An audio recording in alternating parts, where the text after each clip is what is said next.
Well, here we go back into it. I mean, it's just such a busy day every day. My next guest is State Representative Will Bruck. He's the co-chair of the Michigan Legislative Working Group for National Security. Will, welcome to the program. Thank you, Steve. Thank you for the opportunity. And I'm coming from you from the Gateway District of Michigan, District 30, Monroe County. Yeah, Monroe County, where my family originated, way back when. Tell me about this. This has been in the headlines here recently, Will. 5 students from the University of Michigan up poking around at Camp Grayling, taking pictures, pretending to be, media people, which they were not. Indicted for espionage, but somehow they were allowed to graduate, I read. Please help me here. What the hell is going on? Well, we do know some of the timeline, Steve, and I know you've had it on your show before already, but just to go over a quick timeline, August 2022, 4 individuals from mainland China arrived in Michigan to go to the University of Michigan. Zhu, Wan, Hu, Tao, and Lang. August 2023, 1 year later, they're found at Camp Grayling by a sergeant major from Utah, from the Utah National Guard, at Operation Northern Strike, which also had Taiwan military involved in that. That's a multinational. It's one of the largest National Guard operations here in the U.S. that occur on a normal basis or a continual basis. December of 2023, Wan is interviewed by the U.S. Customs at Metropolitan Airport. March 2024, the other 4 members of his group are interviewed by the FBI in Chicago.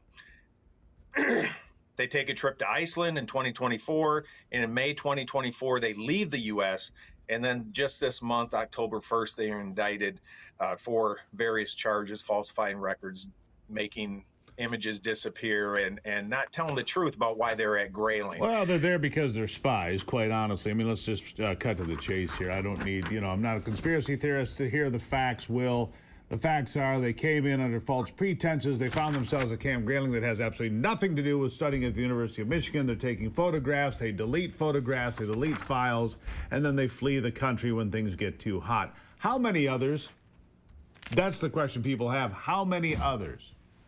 Well, on the website, the University of Michigan has 150 individuals from the Chinese university that study there. So there's various universities throughout the U.S., and I have a whole list, Steve, that has the different universities, the different Chinese universities that have been integrated. And when I say integrated, it means that they have given money to these colleges, these publicly funded universities.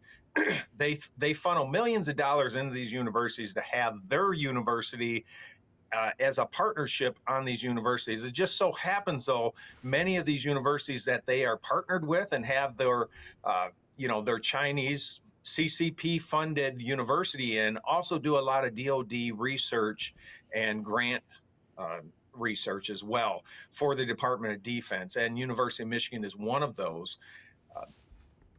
And there seems to be a correlation between where these universities are established and why they're there.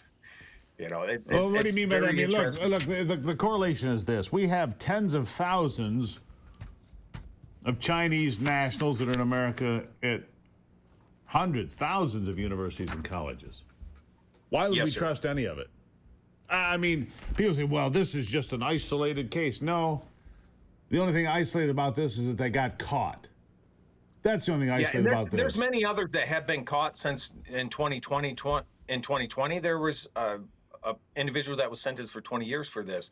There's a university professor that was just hired at Eastern University, Michigan, that has been indicted or been convicted of espionage. It's throughout the system, and it's a philosophy and a threat to our nation directly from the CCP. The Chinese premier, I guess you'd call him, or their leader, Xi Jinping. Dictator is the word. The dictator is the word you're looking for, Will. There's the word. Go ahead. He has stated that their goal is to make the entire world dependent throughout the processes, throughout the chain of producing products, especially when it comes to Look, EV there's and a Mandarin, technology. I can't repeat the term because I don't know it well enough, but there is a Mandarin term that they believe in China that is everything under heaven is theirs.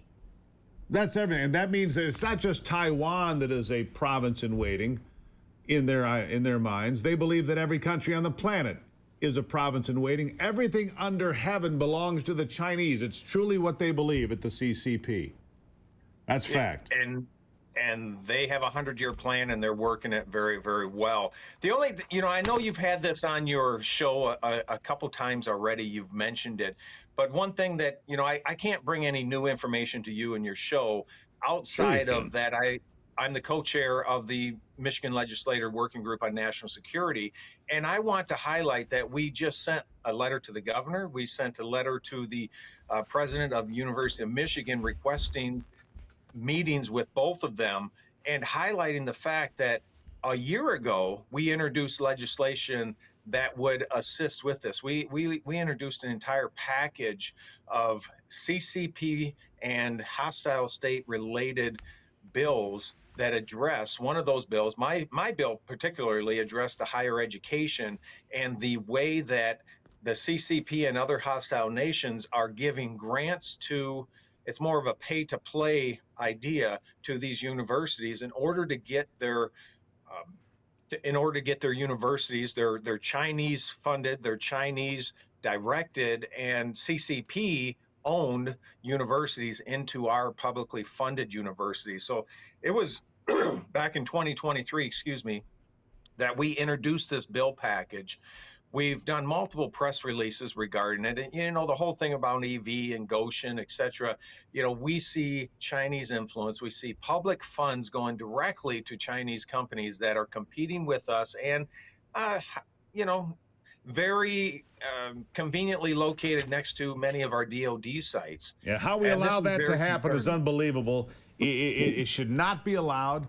Farm country should not be allowed to be in their hands. National security sensitive areas should not be allowed in their hands. Building EV plants for EVs we neither want nor need shouldn't be allowed here. And yet it goes on and on and on. And it's funded by, all sorts of people with our tax dollars. I'll give you the last word here, Will, because it's a big problem we need to stay focused on. I'll have you back, but give me your last word today. My last word is I'm calling on the governor. I'm calling on the University of Michigan to meet with us and to come up with their plan of action when things like this happen. We're not going to stop universities.